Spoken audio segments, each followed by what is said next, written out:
Um, dois, três e... No fim de uma semana neste mundo em turbilhão, sentamo-nos à mesa para o dia de reflexão. Olá, bem-vindos ao Dia de Reflexão aqui na TSF, finalmente. Eu sou a Maria Madalena Freire e tenho comigo Maria Escaja, João Maria Joné e Zé Pedro Silva. Como estão? De novo juntos. Eu estou muito feliz de estar de volta. Devo dizer, abracei toda a gente.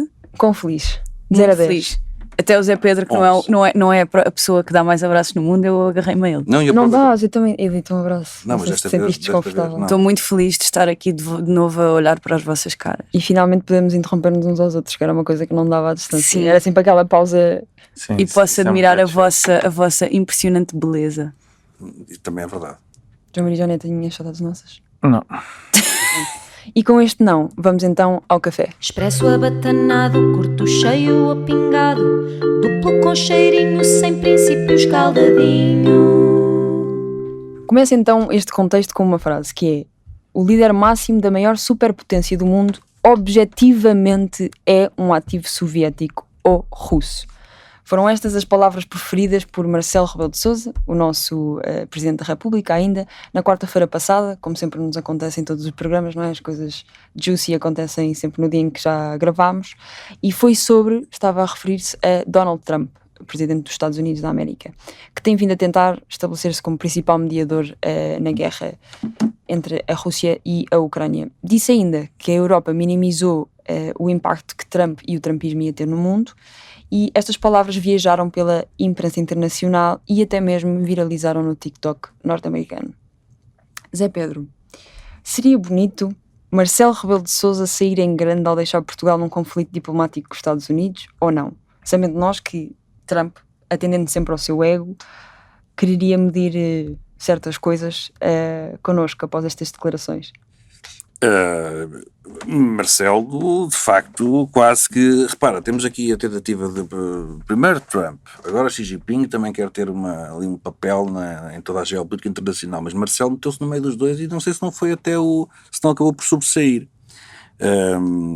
Agora, falando mais a sério, ou não, porque estamos no café, eu acho que é das poucas vantagens que há em termos um Presidente da República com um parafuso a menos.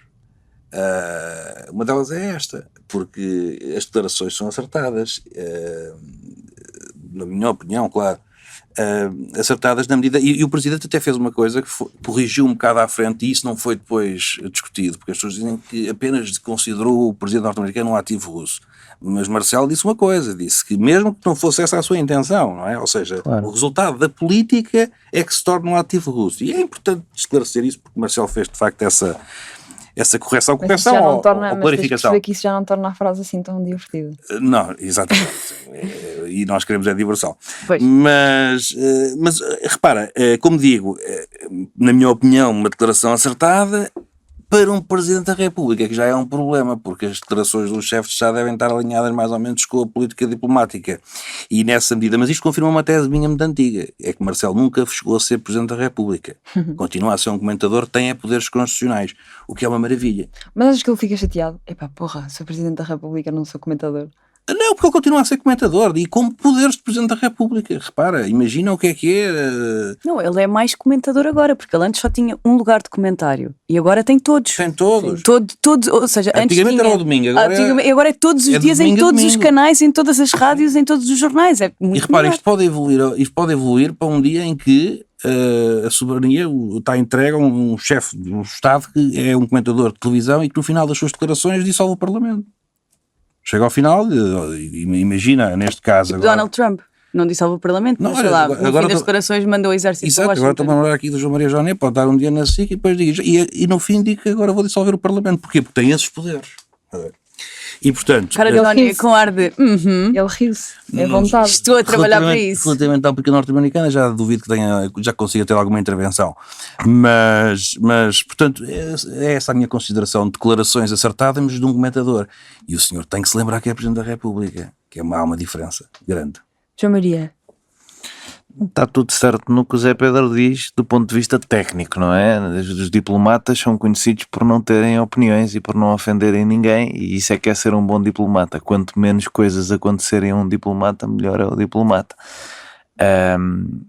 Esta talvez seja uma ordem geral das coisas desatualizada para o mundo em que vivemos. E se o Zé Pedro falava dessa Liga das Autocracias da cooperação de Xangai, se está a formar, e se já se tentou formar uma Liga das Democracias, agora Donald Trump não tem interesse nisso, obviamente, que é mais amigo dos outros, até fez um post a chorar sobre o facto de não ter sido convidado, não sei se viram, teve alguma graça, mas a verdade é que se calhar está na altura de fazer diplomacia de uma maneira um bocadinho diferente, e eu acho que o aviso à navegação de um presidente, porque apesar de tudo, apesar de ter que estar alinhado, não é ele que define a política externa, portanto, um aviso à navegação de um presidente com poucos poderes. Nós até temos uma coisa que eu acho que poucas pessoas conhecem, que é o grupo de Barcelos, que é um grupo de presidentes sem poder, que se reúnem todos os anos num dos sítios sem poder deles, e pronto,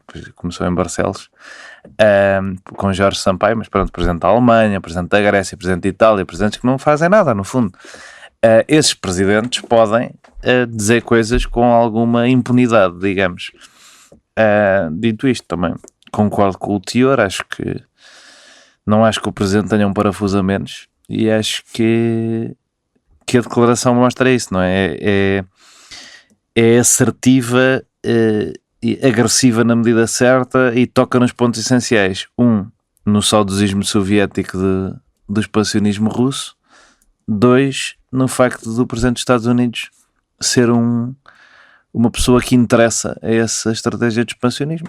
Isso é um facto. Achas audaz e não senil? Eu acho que as declarações de senilidade são, como já aliás dei nota neste podcast anteriormente, são para médicos e não para comentadores, nem para influenciadores de redes sociais. Mas nós dizemos isso sobre o Trump. Que está senil? Eu não digo que está senil. Não. Nunca Posso dizer que está velho, que é um facto objetivo. Sim, isso é objetivo. Mas, é sempre um erro falar sem senilidade em Marcelo, porque Marcelo então é senil desde os 20 anos. Pois, a questão é essa. Marcelo é variado, eu digo isto com carinho. Com imenso carinho. Sim, porque alguém diz que está xexé. É bom, mas está igual. A loucura, exato, a Só loucura tem até mais pode ser espaço. positiva, sim, mas Marcelo não é bom da cabeça. Sim, de vez em quando há sempre uma vaga em que as pessoas dizem, ele está louco, mas desde que ele nasceu. Claro, quer dizer, estamos a falar do diretor do Ele jornal. está igual, só que agora é presidente. Estamos a falar do diretor do jornal Pois que é se divertia a escrever na legenda de uma fotografia do patrão que o Bolsonaro é da cuca, não é? Sim. E portanto, isto é senilidade aos 30 anos, não é uma maneira de ser. Mas deixa-me perguntar à Maria se acha que esta frase vai para a posição número 1 nos livros de história de frases do Marcelo Rebelo de Sousa, que ele também gosta muito de saber que vai para os livros de história. Acho que não. Acho que se fizesse aqui um esforço, conseguia lembrar-me de algumas que estão à frente dessa. Agora neste momento não me estou a lembrar, mas conseguiria. Quando foi a cena do Fortimel, ele teve umas declarações engraçadas sobre esse seu desmaio. E há várias. Mas eu devo dizer que, de resto, concordo com o Marcelo em quase tudo, exceto num ponto, que é Trump não é o ativo soviético, porque a União Soviética já acabou há muito tempo. Surpreende-me que o Marcelo seja saudosista da União Soviética, não esperava Eu acho isso que da o parte Putin dele. é uma coisa um bocadinho Mas óbvia. a questão é que também não é. Não é? Podes crer que é. A União Soviética acabou há muito tempo. Os desejos de Putin são outra coisa e pronto, e de facto Trump é um ativo russo, não podemos, faz muitos favores à Rússia, facilita muito a vida de Putin, portanto eu concordo, aí acho que Marcelo teve bem. Vladimir Putin disse que o fim da União Soviética tinha sido o maior erro estratégico do século XX. Mas o Vladimir Putin diz muitas E coisas. reabilitou totalmente a memória histórica da União Soviética, que tinha sido um bocadinho manchada nos anos 90. Pronto, E mais manchada está agora, foi um se desastre. Putin quer recuperar. Sim, mas é uma posição dele, portanto eu aí acho que não. Pronto, é verdade que Trump é um ativo soviético, um ativo russo. Vês? Já me estão a baralhar. É verdade que Trump é um ativo russo e concordo com o Marcelo. Agora, se Marcelo deveria ter dito ou não, isso já é toda uma outra conversa. E não é só se deveria ter dito, desculpa interromper, mas é ter dito naquelas circunstâncias, porque eu aí concordo com o Jónio quando podemos endurecer aqui um bocadinho o discurso.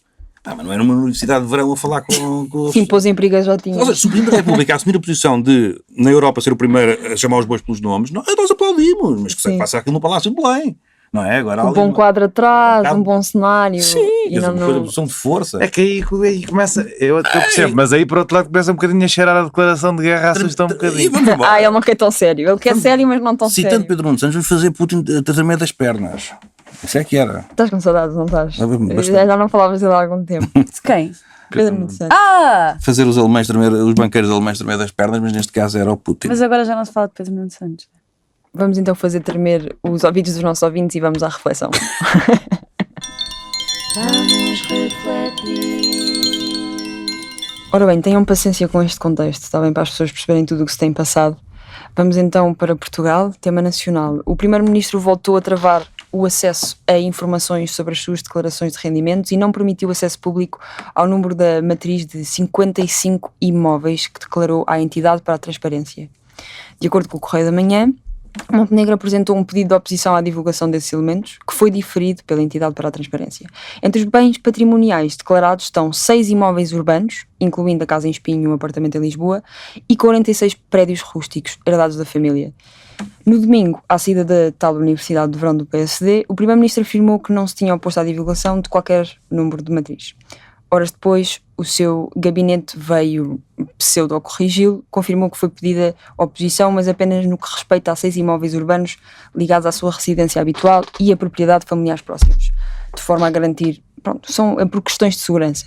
Mas, por razões técnicas, a plataforma eletrónica aplicada pela entidade não permite distinguir entre imóveis urbanos e rústicos. Isto tudo é importante para percebermos a total da situação. Portanto, oculta todos os registros, como avança o Correio da Manhã. Na prática, esta decisão impede que os cidadãos possam consultar informação completa sobre qualquer um dos 55 imóveis declarados. Temos também outros assuntos nacionais, que vocês podem falar também nas vossas intervenções, mas por agora, Joné, queria te perguntar, também terias vergonha de que o público tivesse acesso a esses 55 imóveis por serem 55 ou por questões de segurança, como alega o Primeiro-Ministro? Bem, toda a lógica de que é preciso declarar as coisas e mostrar transparência e toda a lógica que sustentou a campanha de Luís Montenegro para retirar o PS do poder em 2024, de que não pode haver, o Primeiro-Ministro tem de estar acima de qualquer suspeita e não podem haver coisas estranhas a passar, como por exemplo dinheiro vivo em milhares de euros no gabinete do lado, e que as relações comerciais do Primeiro-Ministro com outras pessoas têm que ser claras, e tudo coisas com que eu concordo, levariam a crer que era importante que o Primeiro-Ministro cumprisse com as regras em relação às declarações patrimoniais. Eu percebo que não seja agradável, percebo que isto depois seja usado pela comunicação social de uma forma abusiva que também deixa os políticos desconfortáveis, porque obviamente 46 prédios rústicos são 46 edificados, pode ser um armazém e chamam-lhe um prédio, portanto isso fica sempre mais bombástico, escrito. Sim, o que muita gente não sabe é que prédio é o nome técnico para qualquer coisa que tenha assim minimamente uma área. E portanto aí eu até percebo, mas Luís Montenegro, como aliás já vimos no tema dos incêndios, fez uma carreira política de fazer uso da baixa política enquanto político da oposição constantemente.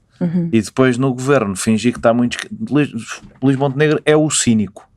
É o que para mim arruinou em grande parte do debate político, são pessoas como Luís Montenegro, que não têm qualquer convicção e que são os campeões da baixa política quando estão na oposição e são os campeões do sentido de Estado quando estão no governo, e isto depois leva as pessoas a olharem para os políticos e a pensar isto são todos uns aldrabões, e depois aldrabão por aldrabão, mais vale o que entretém mais, e assim é que acabamos com os trampos desta vida. De facto tenho pena que a postura mude desta maneira, porque tal como nos incêndios Luís Montenegro dizia quando o governo era do PS que era o fim da linha e que tinham que se apurar, tinha que se apurar tudo e haver comissões e não sei o quê. Depois, quando o governo é do PSD, já as comissões já são um erro histórico porque tem que se ter sentido de Estado e não sei o quê. aqui também a transparência tem que ser total, é a chamada pimenta para os outros, não é? Eu já estava Não é tipo. bem assim, É mas chamada parecido. pimenta para os É outros. chamada pimenta E para os preciso outros. E preciso verbos, porque ainda estamos Ainda na fase estamos de na fase rádio. de rádio, ainda e- não podes dizer a expressão toda, mas fica aqui a promessa de que assim que mudarmos para só para a parte do podcast, dirás a expressão Não, porque toda. repete durante a madrugada. Mas não sei se a moderadora vai dizer. Então não pode ser. É verdade, eu não sabia dessa, descobri há pouco tempo. Mas pronto, temos esta questão de falta de coerência que eu acho que mina a confiança nas instituições. Dito isto, e fazendo o tipo de baixa política que Montenegro faria se estivesse na oposição, são muitas casas para uma pessoa que diz que é uma ervilhazinha muito humilde. Mesmo só as 6 casas. De repente achei que estavas a falar do Rio Borges, esqueci-me. Então, a minha antipatia Ai, não, não, é eu nem parecida sei porque é que eu disse o nome porque dele. a postura é parecida. Está bem, está bem. Ok. Maria, aqui estamos de novo a duvidar da palavra de Luís Montenegro, mas que substância política é que isto tem outra vez? Eu já duvidei da palavra de Luís Montenegro muitas vezes, antes do povo eleger 2 vezes seguidas. É assim, Luís Montenegro já sabia as regras do jogo antes de participar nele, não é?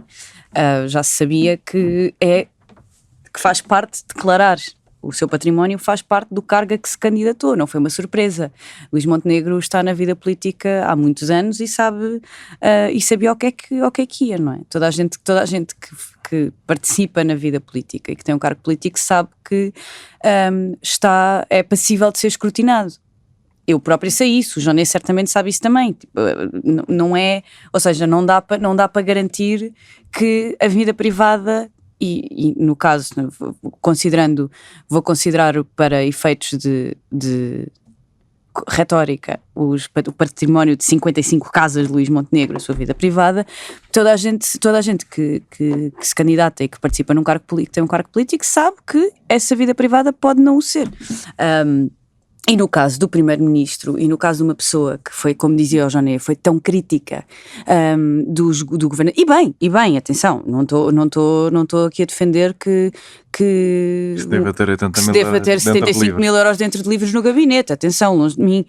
Quem não? E acho que a crítica é bem feita. Agora, é como diz o Joné também, pimenta nos outros é refresco, porque não se pode fazer uma campanha, e Luís Montenegro é muito bom nisto, que é fazer uma campanha sobre coisas que depois não cumpre. Faz uma campanha sobre a necessidade da transparência e depois afinal é opaco. Faz uma campanha sobre como vai melhorar o SNS e vai resolver os problemas todos e afinal o SNS está pior do que nunca.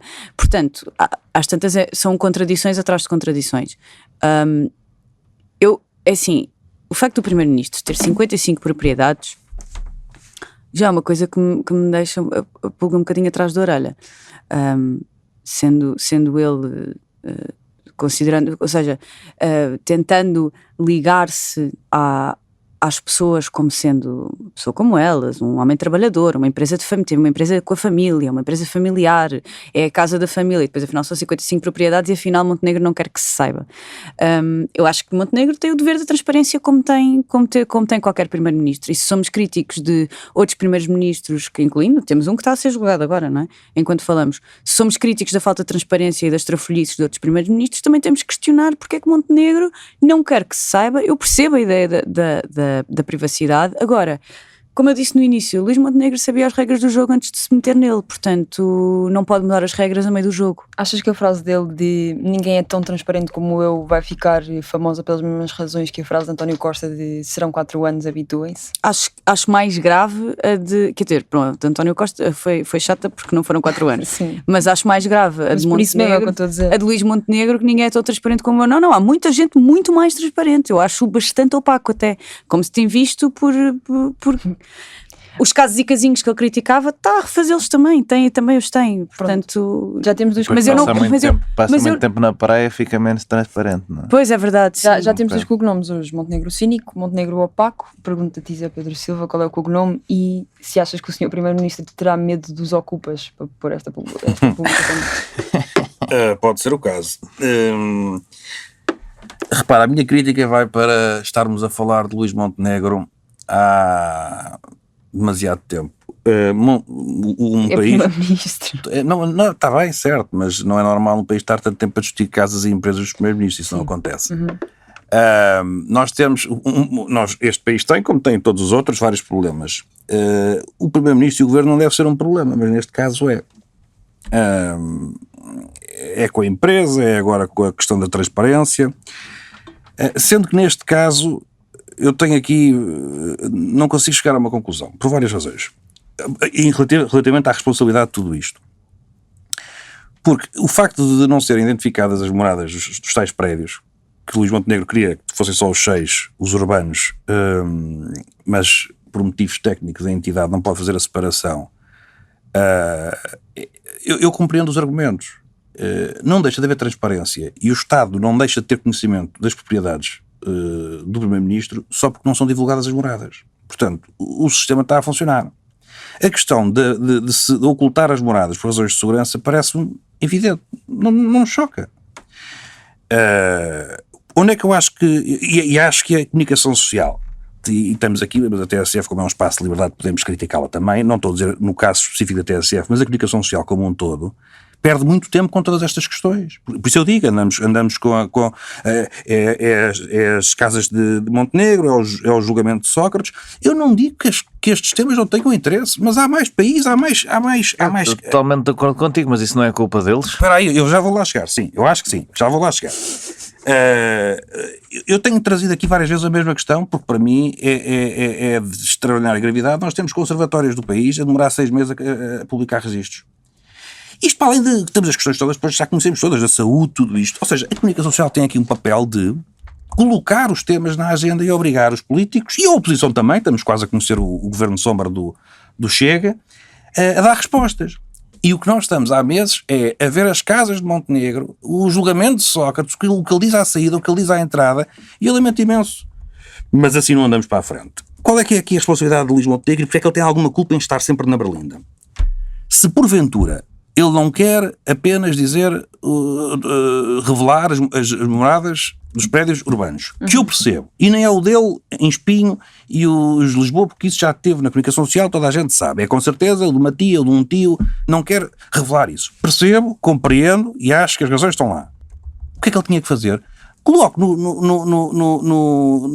portal do governo a morada dos outros, diga o que é que são os outros, diga o que é que são os outros 49 e mata o assunto. Quer dizer, mas há aqui uma... às tantas, não sei se Montenegro não gosta um pouco disto. Ser ele a figura, depois, quase num âmbito quase patológico, que eu já acho que Sócrates tinha um bocado. Quer dizer, às tantas já parece que há um certo prazer em estarem aqui com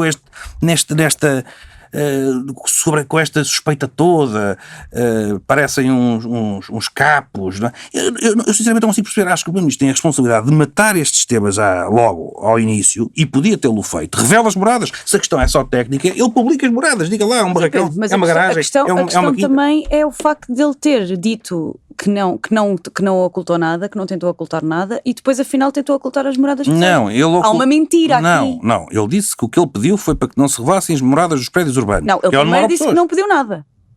Ele primeiro disse que não tinha pedido nada, e depois afinal Moram pessoas pediu. em 6? Não faço ideia se moram pessoas em 6. O que o governo disse foi pedido para que não fossem reveladas as moradas dos prédios urbanos. Portanto, urbanos, em teoria, são residências, não é? Mas seja como for, ele que revele todas as moradas que não tenham para ele um problema de segurança relativamente àquela mora. Não é? Tu já sabes onde é que é a casa deles? Exato. E a de Lisboa sabes onde é que é a de Lisboa. O que é que falta? Faltam 4, mas essa é que é a questão. Mas ele costuma estar nessas 4 também a viver. Em quantos sítios é que ele vive? Mas eu não sei até que ponto é que não são. Estamos aqui a falar às vezes de quinhões de heranças, tudo isso. Eu não faço ideia. Não sei se ele tem mais prédios. Sim, mas o que eu digo é que cai um bocadinho a lógica da segurança, visto que ele supostamente vive em 2 sítios.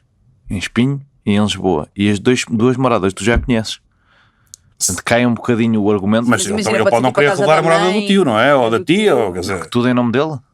Pode ter uma parte. Ele pode ser co-proprietário. Aqui a questão é, porque não tem que ser 100% da propriedade. Aqui mas ainda que seja, eu não estou a discordar. O que eu estou a dizer é... Estaria lá ou não?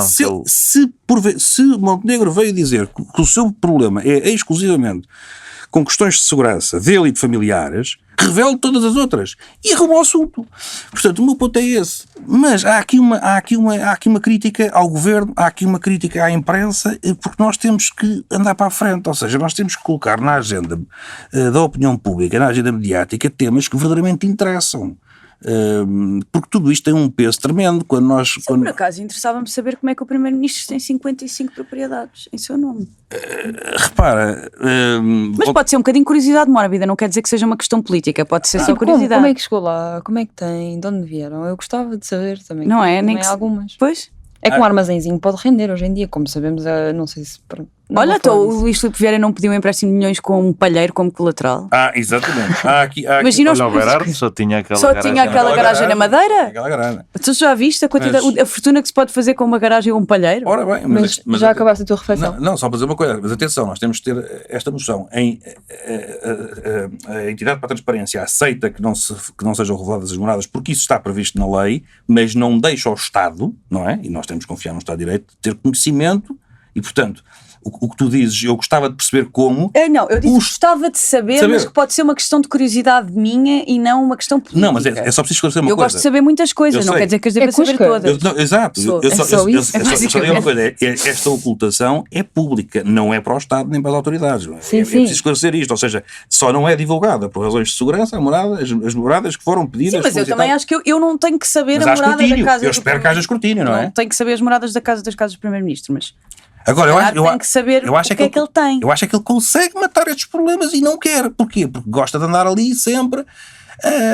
Não sei porque é que eles gostam de andar nisto, mas, como digo, isto ocupa espaço mediático, tem um valor tremendo, porque devia lá estar outro tema. E eu estou farto de ouvir falar de Montenegro, estou também farto de ouvir falar de Sócrates, quando há tanta coisa que nós precisamos debater. Não ouvi falar do Montenegro porque ele é Primeiro-Ministro. Mas está bem, mas eu não quero ouvir falar da vida do Montenegro, quer dizer... Mas isto faz parte da vida política também, não é? Quer dizer, temos de falar do Primeiro-Ministro ter tentado bloquear a transparência e ter mentido sobre isso e depois finalmente ter Eu comecei por dizer que ele é um problema, ou seja, nós temos vários problemas no país e eu também acho que ele é um problema, e estamos de acordo, eu também acho que ele é um problema. Eu queria só, acho que temos tempo para uma segunda ronda, vai ser um tema se calhar inesperado porque não falámos dele, mas porque eu lembrei-me que aconteceu, e aconteceu ontem, eu acho importante, que é o Ministro da Educação e as declarações que fez em relação às propinas. A pergunta coloca-se: porquê reduzir as propinas? Porque não, ou seja, ele não reduziu as propinas. O Governo vai descongelar, a partir do ano letivo de 26-27, o valor das propinas das licenciaturas, que não sofre alterações desde 2020.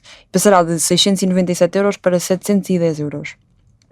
O Ministro da Educação acha que seria regressivo reduzir as propinas porque colocaríamos a sociedade a pagar ensino dos que tiveram o privilégio de o frequentar.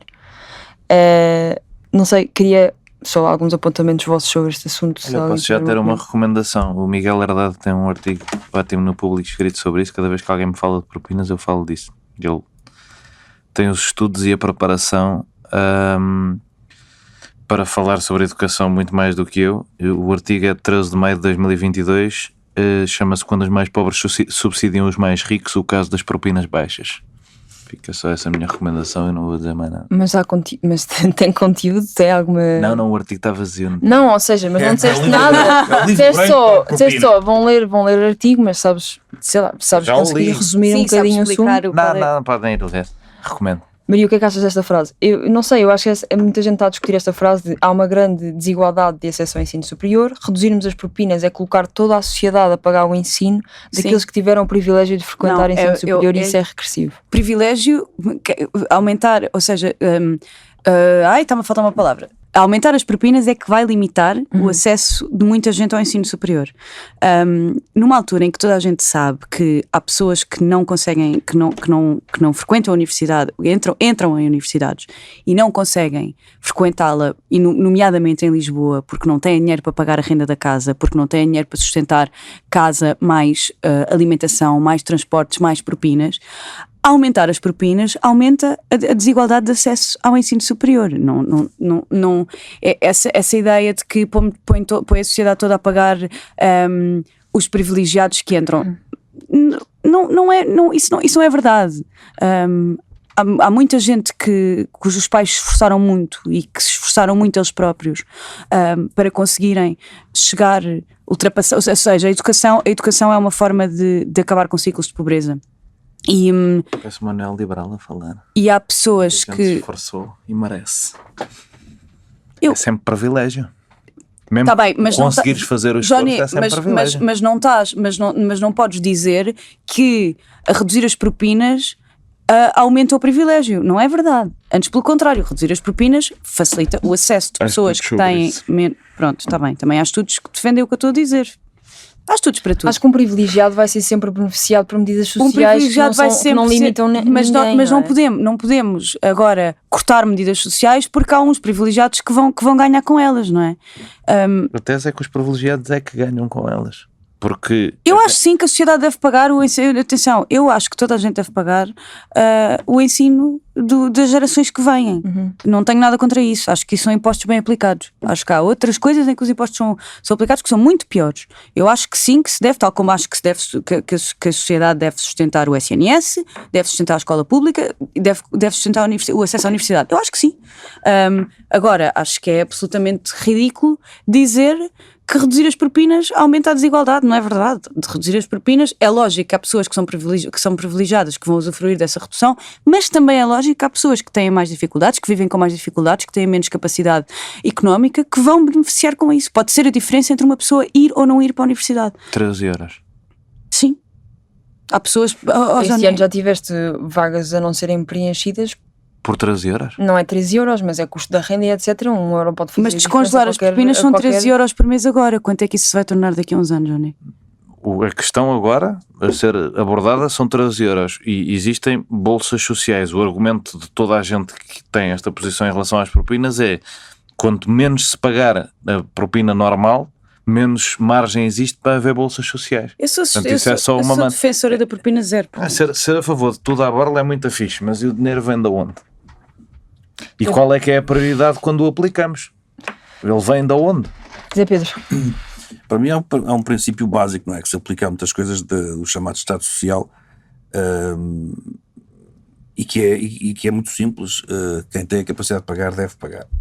O Estado tem a obrigação de responder àqueles que não o podem fazer, em todas as áreas, não é? A propina zero, como a Maria Escara está a defender, é um sistema que à partida parece ideal, o final é a falência.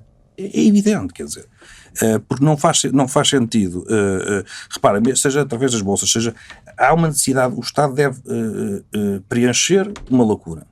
Agora, estar-se a subsidiar quem tem perfeitamente capacidade de pagar um curso, quem poderia se calhar fazer uma opção por qualquer tipo de universidade e opta por uma pública, e portanto, e se optasse por uma pública tem propina zero, isso obviamente é que quer pôr os outros, nomeadamente aqueles que não têm essa capacidade e têm que ser ajudados a pagar o curso também, a quem tem a possibilidade. Portanto, para mim é uma questão de princípio, mas que dá para tudo, do ponto de vista social, não é? Mas é que juntas a questão da prioridade, não é? Ou seja, se vais tornar ensino gratuito e universal, quanto mais cedo o fazes, melhor. E se tu não tens ainda a capacidade financeira para ter creches para toda a gente, começar pelo teto, eu acho desperdício de dinheiro. Sim. Vamos aqui para o tema internacional. Quer dizer, não é só um tema, são vários temas, não sei no que é que vocês vão querer focar. Quer dizer, a Maria Escaso, acho que sei. E vou começar por aí. A flotilha seguiu finalmente viagem sem 5 dos barcos mais pequenos, devido a uma tempestade no mar, e com 3 portugueses a bordo. Esta missão pretende levar ajuda humanitária ao território palestiniano de Gaza. Seguem centenas de pessoas de 44 países e, como já disse, 3 portugueses, a deputada e dirigente do Bloco de Esquerda Mariana Mortágua, o ativista Miguel Duarte e a atriz Sofia Aparício. Também está lá a Greta para lhes fazer companhia nesta missão. No entretanto, e do outro lado do mundo, a cimeira da Organização de Cooperação de Xangai decorre. Putin, que fez algumas brincadeiras nestes últimos dias, com ataques a delegações europeias e alegadamente a voos de von der Leyen, e temos também Xi Jinping, Modi e Lukashenko, líderes mundiais que se reúnem e saúdam os esforços para alcançar a paz na guerra na Ucrânia e denunciam o massacre em Gaza. Já Trump, nestes últimos dias, desapareceu. Muitos especulavam sobre a sua morte ou doença grave, como nós fizemos na semana passada, mas apareceu ontem à tarde. Ainda não escolhemos o cenário de doença grave. Sim, mas Só ele não de parecia morte. muito mal ontem. Mas pronto, pode ser tudo a fingir. E pronto, e como eu estava a dizer, para a tristeza de muitos, especialmente Maria Escaja, como podem perceber, falou apenas de questões logísticas sobre o Centro de Comandos Espaciais Norte-Americanos e não... Quer dizer, abordaram a questão de saúde, mas ele diz que está incrível, muito melhor Ele que está sempre ótimo. Joe Biden estava. E Maria, pergunto-te a ti, a Terra gira, os seus líderes continuam a conversar e a desconversar, mas como disse, penso que te quererás focar na flotilha e queria-te perguntar o que é que esta viagem significa e o que é que na prática, como é que fará a diferença e como é que pode fazer a diferença? Em primeiro lugar, eu quero fazer aqui um ponto prévio e dizer que eu faço parte da organização em terra, portanto, quero só deixar isto registado para não ser Registro de interesses. Com memória futura. Sim, memória futura. Esta missão tem o objetivo de quebrar um cerco ilegal que Israel faz a Gaza há muitos anos. Sabe-se, e não sou eu que digo, são dados, é factual. Esta semana foi denunciado por académicos que há um genocídio em curso. A definição de genocídio aplica-se ao que está a acontecer na faixa de Gaza. E os bloqueios e os bombardeios de Israel a Gaza destruíram completamente o sistema alimentar, de abastecimento, de medicamentos, tudo. 100% da população na faixa de Gaza está neste momento em insegurança alimentar. 50% em emergência e 29% em fome catastrófica. E desde o início, desde outubro de 2023, desde o início desta parte do conflito, que não é de agora, mas desde o início desta parte deste conflito, morreram de fome pelo menos 313 pessoas, incluindo 129 crianças. Pronto. O que esta missão pretende fazer é quebrar este cerco ilegal que impede que chegue ajuda a Gaza. Este cerco é ilegal, é importante dizer que esta missão, no caso de haver cercos, esta missão é legal, é uma missão humanitária e pode ser feito. Já foi feito antes, já houve mais flotilhas para outras zonas que estavam cercadas e portanto aqui o que é ilegal é o cerco que Israel faz a Gaza. Israel bloqueia a entrada de qualquer ajuda e o que esta missão pretende fazer é quebrar esse cerco, abrir um corredor humanitário para poder entrar comida, para poder entrar medicamentos, para poder entrar água, para poder entrar em Gaza, o que vai colmatar as carências que as pessoas de Gaza têm. É catastrófico o que se está a passar. Já não está up for debate. É catastrófico. É o genocídio que está em curso, que é reconhecido, que está cada vez a ser mais reconhecido internacionalmente. É muito triste que o nosso governo ainda não o tenha feito, é triste que o nosso governo não reconheça o Estado da Palestina, é triste que o nosso governo não reconheça que existe um genocídio, é triste que o nosso governo não corte laços comerciais com Israel, porque estamos todos a assistir a um genocídio e eu gostava muito que o meu país não estivesse a facilitá-lo e não estivesse a contribuir para que um Estado genocida continue a cometer essa atrocidade.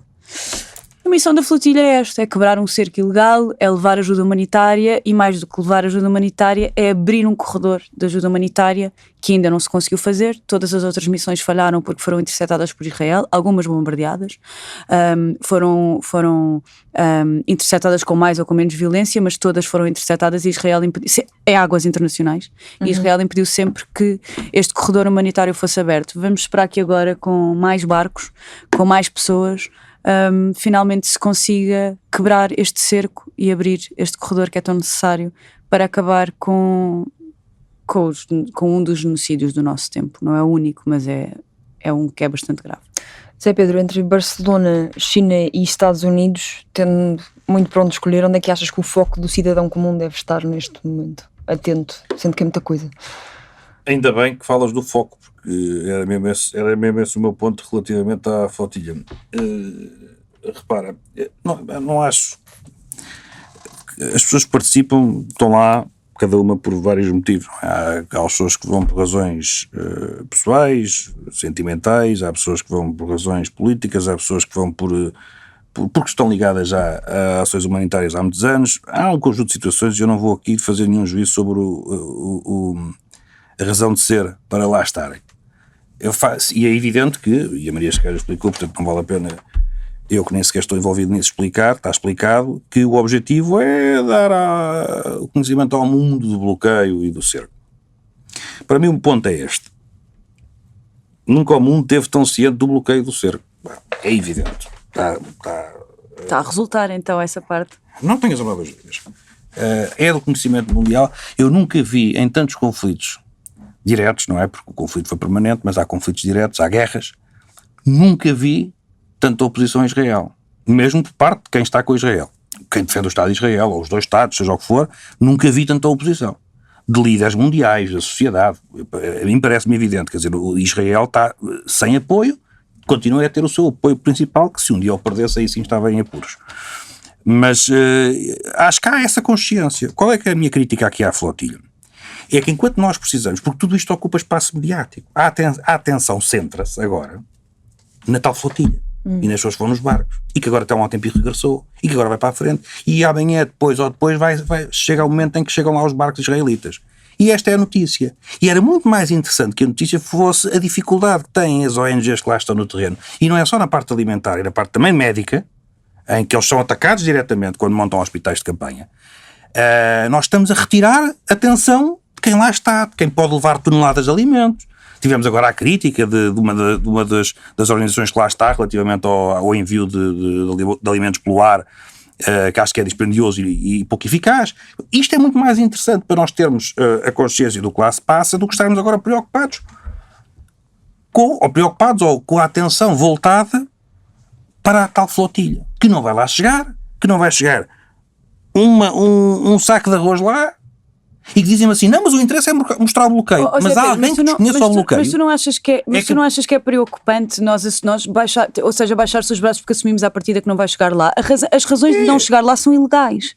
Mas Israel não pode fazer o que faz. Mas toda a gente tem conhecimento disto. Ou seja, a flotilha vai chamar a atenção para uma coisa que toda a gente está com a Não, mas eu acho que a flotilha chama a atenção para isso e chama a atenção para a situação no geral em Gaza, não é? Há muitas pessoas que não estavam tão... Tu estás a dizer que toda a gente sabe. Eu não sinto que toda a gente soubesse. Digo-te já. Toda a gente sabe. Eu acho que há várias pessoas que estão atentas agora e que não estavam antes. Claro que estavam. Nós sabemos do ataque direto aos hospitais, nós sabemos os números de jornalistas assassinados, nós sabemos que os alimentos não chegam. Ou seja, o que eu digo é, as organizações que lá estão, e são várias, que precisam de várias coisas, que é dos tais alimentos, dinheiro, do envio de dinheiro, ou seja, quanto é que custa a flotilha? Os barcos têm que andar, as pessoas têm que lá estar, as pessoas fizeram viagens, se calhar estamos a falar de não sei quantos barcos são, mas 50, 100, 150, 200 mil euros, 200 mil euros para aquelas organizações que precisam de dinheiro e de atenção mediática. Mas aquelas organizações não têm como comprar coisas, as coisas não entram. Aqueles senhores, mas também não vão entrar assim. A questão é a atenção mediática. Mas não vão entrar porquê? Porque Israel impede corredor humanitário enquanto comete um genocídio. E nós temos conhecimento disso todos os dias. E quem tem a obrigação de estar atento às notícias tem informação disso. A flotilha rouba para gretas, com todo o respeito, rouba a atenção mediática para gretas a fazer um número, quando o que é preciso é que ouçamos os médios que lá estão, as pessoas daquelas organizações, porque elas falam. Eu não concordo. Eu acho que os olhos finalmente estão postos em Gaza de uma forma que não estavam há muito tempo. Pronto, ok, certo, é a tua opinião, mas repara, temos opiniões divergentes. Sim. O meu ponto já esperava que tivesse. Deixa-me só dizer uma coisa. Como sabemos, todos os assuntos se cansam, independentemente da gravidade do assunto. Como é que tu chamarias outra vez a atenção? Porque depois as notícias são repetitivas, entre aspas, não é? Porque acontecem sempre as mesmas coisas e as pessoas cansam-se de serem repetitivas e não há novidade. Eu acho que, portanto, exato, existe uma o que nós podemos fazer é muito limitado, não é? O nosso, enquanto cidadãos, naturalmente, é muito limitado. Por isso é que nós olhamos para tudo isto de forma impotente.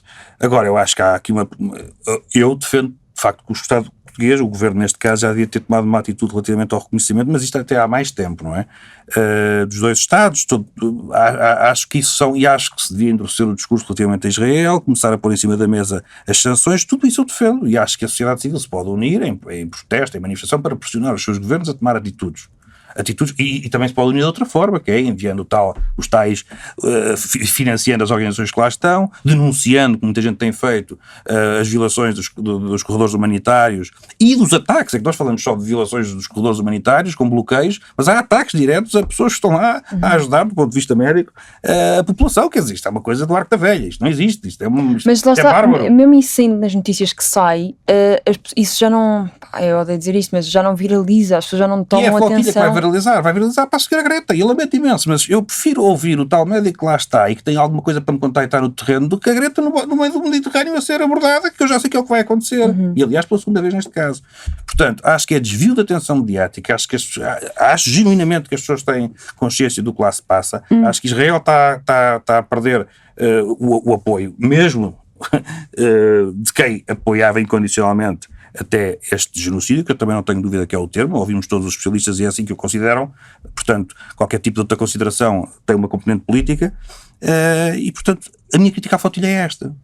É ineficaz do ponto de vista da ajuda, é ineficaz do ponto de vista do alerta social, do anúncio ou da divulgação do bloqueio, que toda a gente conhece, e portanto, não sou grande fã, não tenho outra coisa a dizer. Joné, Trump ainda não morreu, Putin continua vivo, Von der Leyen, o avião não despenhou, aí a flotilha já está no mar. O que é que tu achas destes assuntos? Flávio, não tenho muito a dizer. Acho bem que as pessoas que querem fazer ativismo o façam. O mundo é livre. E obviamente é um tema relevante e de salutar que as pessoas estejam preocupadas com outros humanos, e eu gosto sempre de dizer bem da empatia. Depois, a parte folclórica, se eu fosse consultor de comunicação não faria muita coisa da mesma maneira. Se eu fosse consultor de comunicação ou de estratégia política do Bloco de Esquerda, certamente também não mandaria a minha líder para o mar durante as autárquicas durante 2 semanas. Mas isso está para lá muito bem o objetivo. Sim. Acho lindamente. É só... Há ali coisas Ninguém mandou ninguém para o mar. A líder mandou-se, não é? A líder mandou-se bem. Eu tenho algumas dúvidas se eu fosse consultor político do Bloco de Esquerda, teria algumas dúvidas em recomendar mandar a líder para o Mediterrâneo, porque penso que não há lá. Sei que nós temos 308 municípios, mas acho que nenhum é no Mediterrâneo.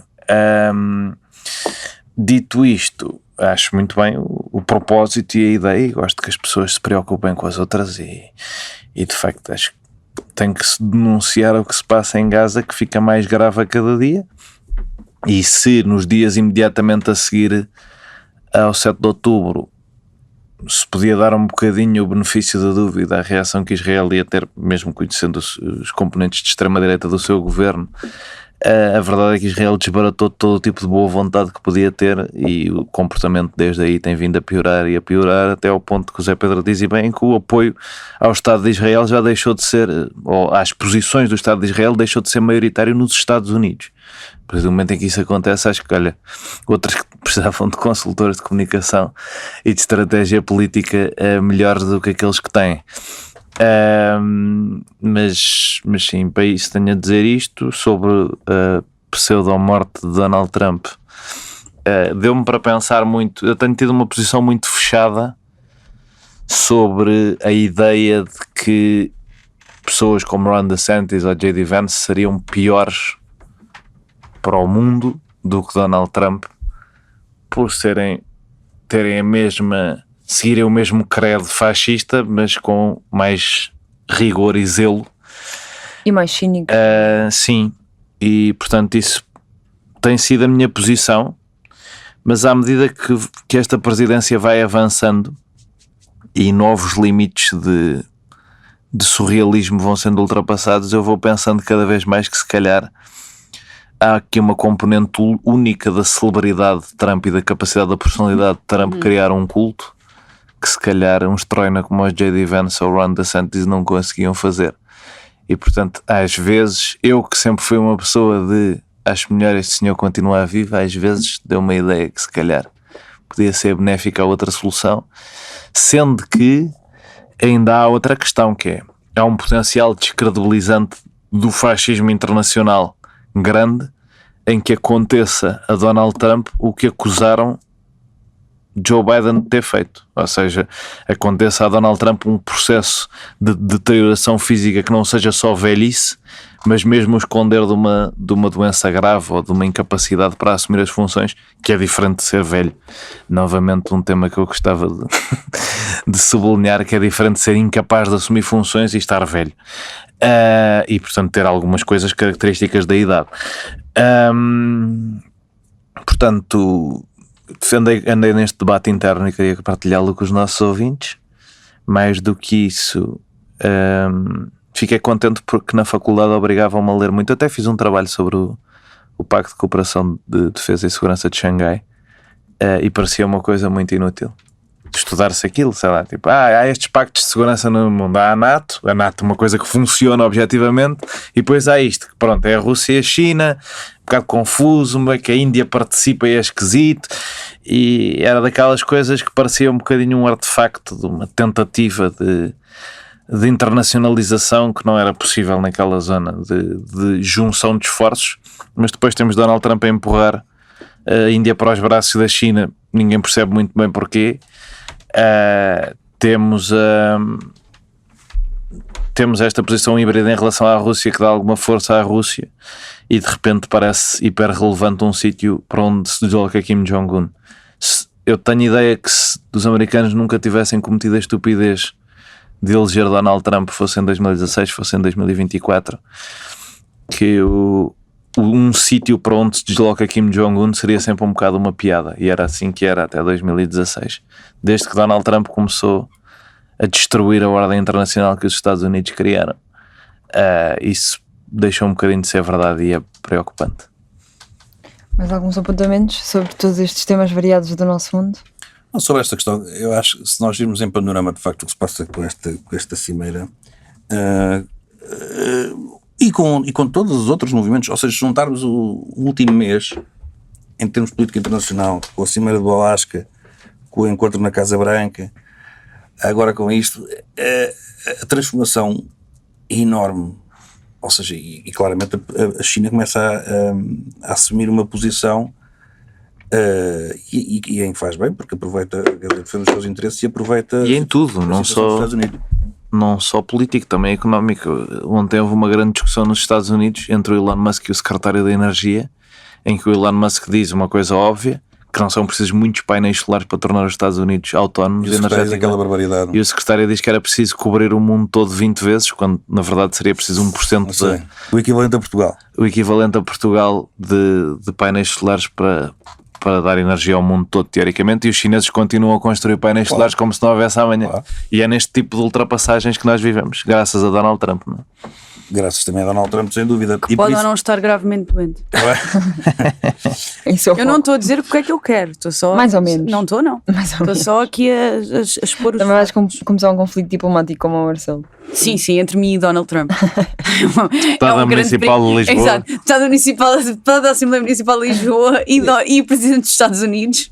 Parece-me bastante possível. Podia haver um boletim clínico diário, não é? Como havia no Quer dizer, considerando que é o Trump, uma pessoa nunca sabe, não é? Tipo, ele às vezes vai buscar Sim, vem aqui ao YouTube da TSE. Imagina. Uma pessoa nunca sabe o que é que chega àquele homem. Mas acho pouco provável eu começar um conflito diplomático. Acho que não vai acontecer. Não digas. O que se passa no mundo agora, não sei se não vamos discutir isto hoje de certeza, mas no Reino Unido foi detida a chegada ao aeroporto. Eu esqueci-me que não pouco tenho que ter cuidado para poder entrar nos Estados Unidos. Pois, mas não é só nos Estados Unidos. Foi detido à chegada ao aeroporto de Gatwick um autor enfim, não interessa, um autor por tweets que ele fez. Mas sobre quem?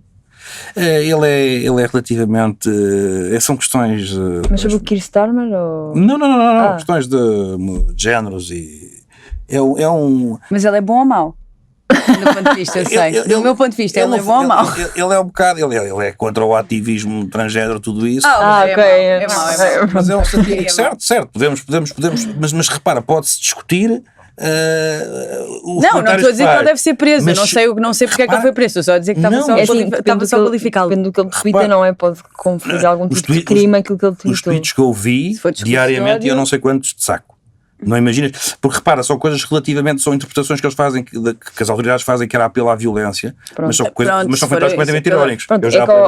Há pessoas a serem presas à entrada dos Estados Unidos porque disseram Donald Trump é idiota. Justamente. Tem um meme do Trump no telefone. Sim, mas isto está-se a espalhar. Portanto, eu tenho ideia que... Repara, eu tenho ideia que... espalhar não é igual.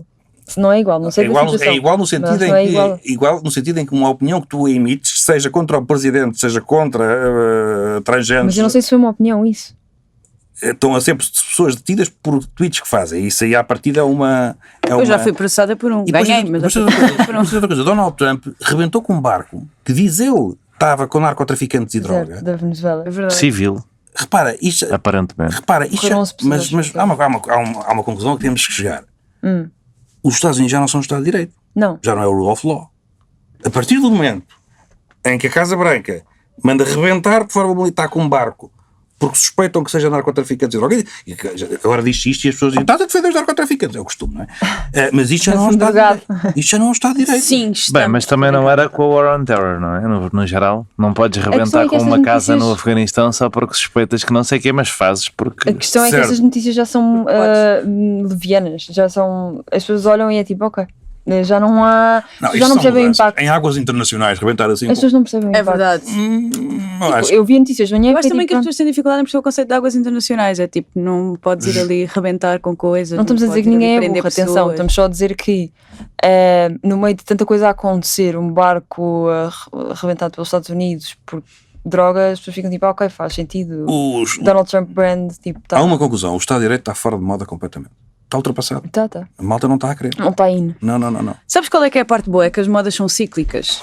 Tal como as calças Tá. à boca de sino Mas às voltaram, vezes sim, às também há vezes- de voltar o Estado de Direito. Às vezes duram uns aninhos. esses E as ciclos. calças de cintura Os descida. dos anos 40, 90 voltou 50. assim relativamente Descaída. rápido. Pode ser que. As calças de cintura descaída voltaram, as Ai, calças mas à boca de essas eu acho sino, que eu não devia. aqueles chinelos com um saltinho muito pequeno, Uhum. tudo isso está a voltar. Então eu acho que o Estado de Direito também pode voltar em pouco tempo, 15, 20 anos, voltará a estar na moda. Mas vamos voltar não, agora fiquei confusa. Vamos então falar do que é que está na moda para nós e vamos mandar as pessoas a um sítio. Vai, mas é para. Zé Pedro, hoje começo por ti.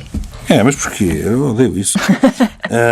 Mas está bem. Vamos Sou embora. sempre eu a começar. Pois, Vamos embora a já isso. chega. Mas repara, tu és aquele Eu tenho 2, 3 coisas. minutos que os outros podem preparar.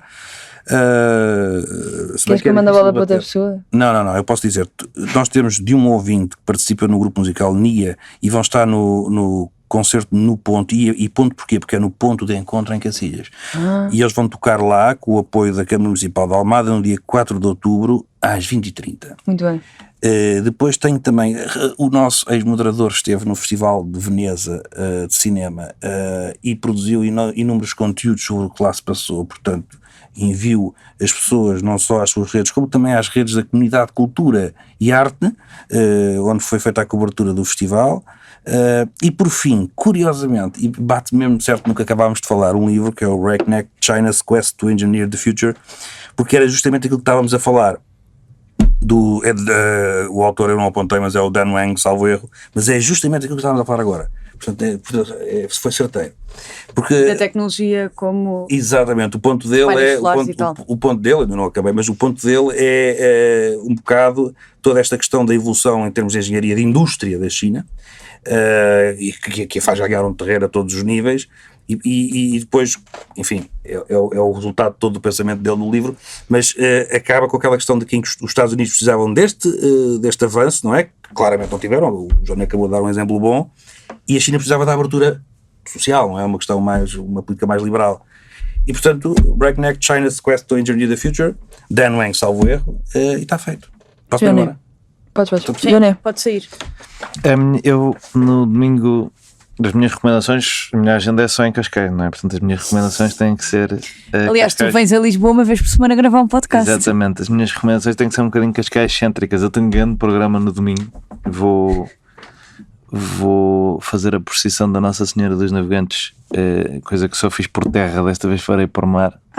Foste convidado para os barcos? Foi, sim, senhor. Eu tenho imensa inveja de pessoas que não enjoam em É uma barcos. flotilha. É uma flotilha, no fundo, Pá, não gosto. pela Nossa Senhora dos Navegantes. Não precisa. O quê? De ajuda. Sabes lá? Já morreu.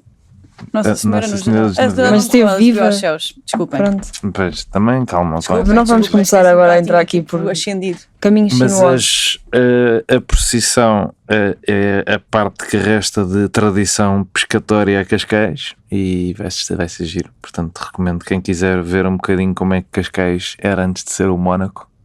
Dá para ir àquele bocadinho. O resto, se Mas quiser, vai ser em iate ou em barco? em barco. Ah.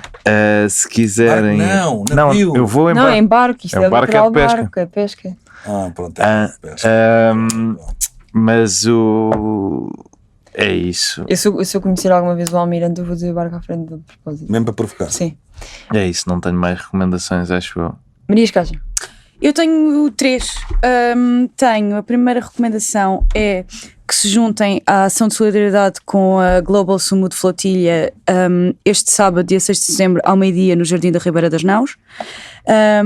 Ainda nessa linha, vou sugerir que as pessoas sigam as páginas tanto da Flotilha Humanitária PT como da Global Sumo de Flotilha para estarem a par de tudo o que vos está a acontecer nesta viagem, e também recomendar o Festival F, que começa amanhã, quinta-feira, em Faro, e tem uma data de concertos para todos os gostos. Eu era para ir, afinal não vou, tenho muita pena, mas recomendo que quem possa vá lá, assim, queimar os últimos cartuchos de festivais de verão.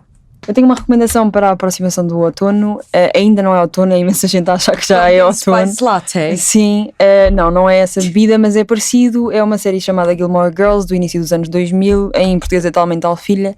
Podem encontrar a série, acho eu, na plataforma Netflix ou Disney Plus, ou noutros sítios que encontrarem, sabendo o que é que isso significa. É uma ótima série sazonal para o outono e outubro, novembro. Um binge-watching ótimo de 7 temporadas, se quiserem uma companhia para noites mais frias. Obrigada por nos terem ouvido. Um beijinho a todos. Obrigada. Obrigado. Beijinhos. Até para a Estou muito semana. feliz de estar de volta. 1, 2, 3 e. No fim de uma semana neste mundo em turbilhão, sentamo-nos à mesa para o dia de reflexão.